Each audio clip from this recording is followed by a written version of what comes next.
You've tuned into The Mountain Gardener with your host, Ken Lain. Gardening it can be challenging, but with these simple insider tips, you'll reap huge rewards. Now, let's tune into today's Mountain Gardener with Ken and Lisa.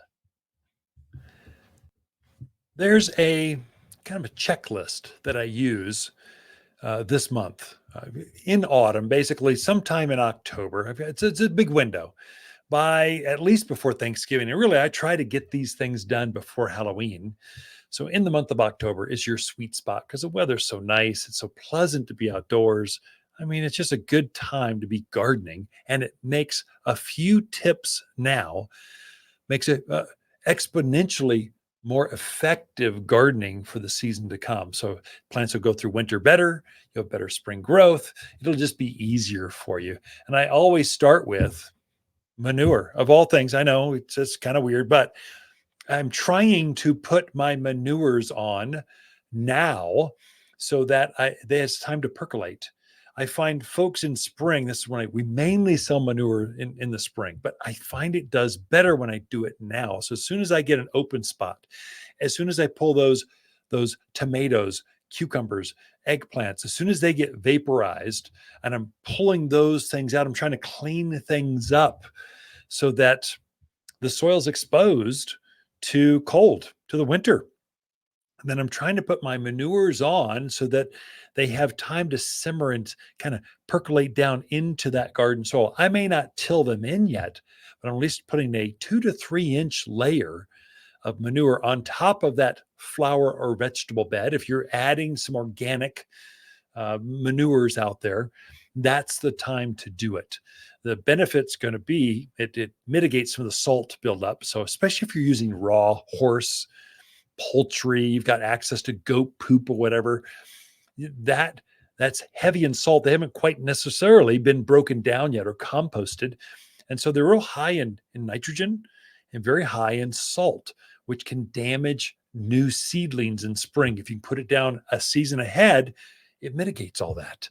And so just emphasize it, go enough. Now, the manure we sell here at Waters Garden Center, because of who we're catering to, we cater to folks that have gardened for a while. They've got some resources and they're driving nice cars. And I could not put any more stinky, gross, disgusting, gooey poop in a bag in some Lexus or Mercedes, the back of a brand new $100,000 pickup truck. So we deodorize it. We compost it for an extra season. So it's composted 3 times longer than most other poops. And we blended it with several types of manures, and we cut it with some compost so it doesn't stink. You open up the bag, it doesn't look like poop in a bag, whereas most poop, my skin crawled just thinking about it. This one you do not do that with. So we've got deodorized manure. If in doubt, if you just need a little bit, that's the way to go. If you've got access to free piles of horse or goat poop, go for it. Just make sure it's composted. There's some issues that can happen. So let's start with that, number one. So spread your manures out throughout the yard. Number two, it's time to collect your seed. So if you got wildflowers or zinnias, they're fully seeded right now. If you want to harvest those, now's the time to harvest that and save some for next spring's gardens. Wildflowers are the main one. So I'm looking out the back of my studio right now. I've got this spectacular wildflower patch that's half of its seed heads. It's still blooming really well. And so I'll go out and I'll harvest some of those, or I'll just start whacking them, or I'll weed whack them so that the seed kind of they fly all over the place.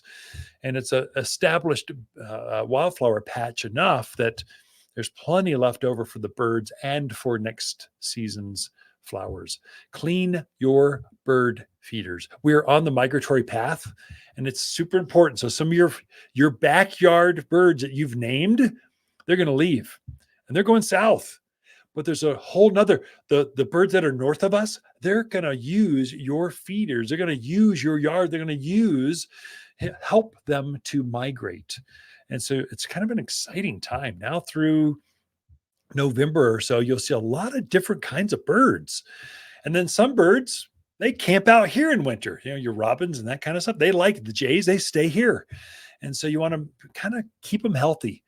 Maybe it's time to clean up those bird feeders so that you have this fresh seed, fresh food for them. It's also time to clean your cold frames or greenhouses. Sometimes things build up in there. We haven't been using the cold frames. We've been outdoors, but now it's time to start bringing some of those plants back in. Make sure you're not spreading disease by something carrying over from last spring back. Things can perpetuate. So cleanliness is next to godliness. I know that's not biblical. Don't come back at me. I know it's not actual verse, but it should be. As far as the gardener's Bible, it should be in there. Cleanliness is everything. It keeps the bugs, the disease, things from going south on you and spreading. Winterizing your garden. That's really coming down to your ponds, your bird feeders, your fountains, that kind of stuff. They are not going to like to freeze and thaw. And so to prepare that, I would say take the bird feeder top off, put a decorative one on top of that, or a plastic one, or put a I sell more glazed saucers as bird bath tops than I do actual bird baths. And so they're using that because they don't absorb the moisture as easily. And if they freeze, they aren't as expensive. So they're not quite as decorative, but they're darn close. So think in terms of, should I have that fountain running in midwinter? No. You want to pull the pump and drain it, kind of prepare it by the end of October or so, middle of November, when we start to get that real serious freeze and thaw. Ponds, you want to make sure that skimmer box is working. Probably time to break out by the end of the month that pond heater, just to keep things from glazing over with ice. Make sure your fish are happy. The birds can have access to the water. There's a lot of things, a lot of reason for that. Keep your trees and shrubs well watered. Don't let them go dry. So it's not time to turn that system off and let things just go for the winter by themselves. Plants don't do that. They do need to be watered at least 2 times a month. Starting November, so when you start to get your first heavy freeze, go, okay, I can scale back my irrigation, but I do need to water plants at least twice a month, especially if you've got a brand new landscape or new plants, new trees and shrubs you're planting this fall. I encourage it. It's time to plant those, but you can't plant them. They aren't fully rooted yet, and expect them to go through all winter with no water. They'll need your help. And so water things at least 2 times a month, starting November through the winter season. It's important. And I find a lot of rookies make that big mistake. You can start cutting back your perennials now. Perennial flowers mainly, especially if they're diseased or spotted or they're wilting or they're just going to seed. It's time to cut those things back at your leisure. There's no pressure. Go for it. It's time to clean, sand, oil, sharpen your pruners, your shovels, your picks. It's time you're storing some of those things. Don't keep them out there where they just rust. Get them ready and store them appropriately, especially pruners, especially if you've got a really good pair of pruners. Sharpen and kind of grease and oil them. And then, for the love of gardening, fertilize everything in the yard. I've got a couple different fertilizers. The number one seller is 744 all-purpose plant food. It's the original. It's the one that's been out the longest. 20-pound bag will cover about 2,000 square feet. So the average yard might need 3 or 4 bags. Just go spread it out over the rock. It'll go through the rock and the fabric. It'll just get it out there.